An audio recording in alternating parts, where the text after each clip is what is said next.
Camille Hub, bonjour. Bonjour. Vous êtes une jeune auteure de littérature de jeunesse.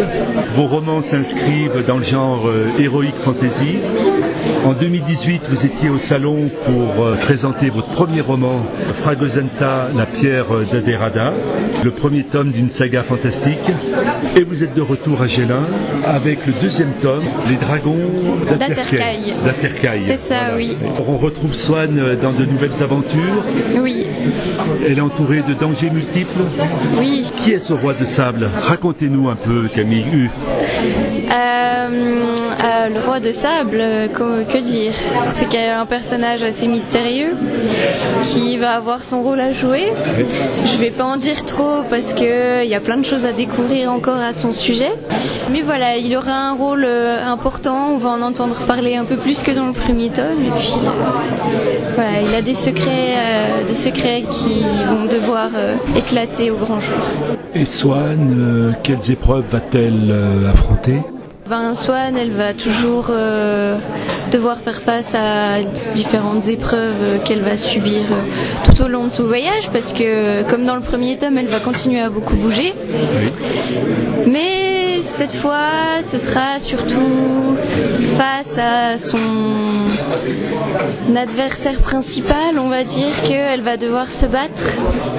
L'homme qui a exilé son père et brisé sa famille. Et donc, c'est surtout contre lui qu'elle va se battre. Quand vous écrivez ces livres, est-ce que vous connaissez la fin du livre au départ ou bien laissez-vous évoluer vos personnages au fil de l'histoire?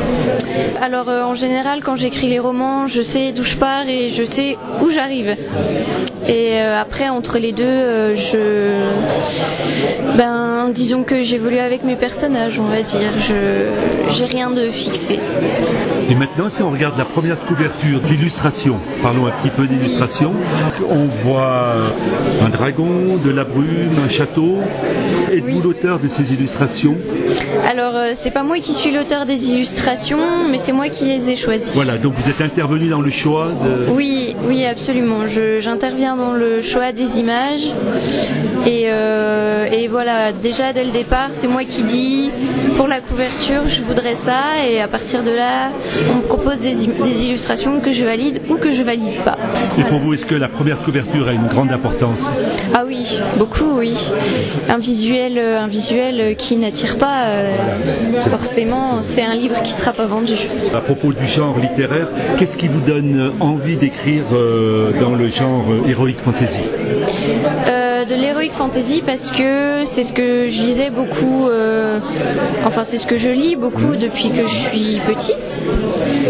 Et puis l'imagination quand elle est fertile. Alors donc justement, vous lisez beaucoup de l'heroic fantasy. Est-ce que vous avez des titres à proposer? Alors en heroic fantasy, en tout cas moi des livres qui m'ont marqué, que j'ai beaucoup aimé, c'est toute la série des Willan de Pierre Bottero, la série Elana aussi que j'ai bien aimé.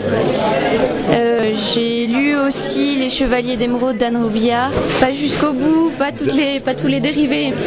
Et puis voilà, dans les grandes lignes, les grosses séries que j'ai lues. C'est une trilogie, Fragosenta, normalement.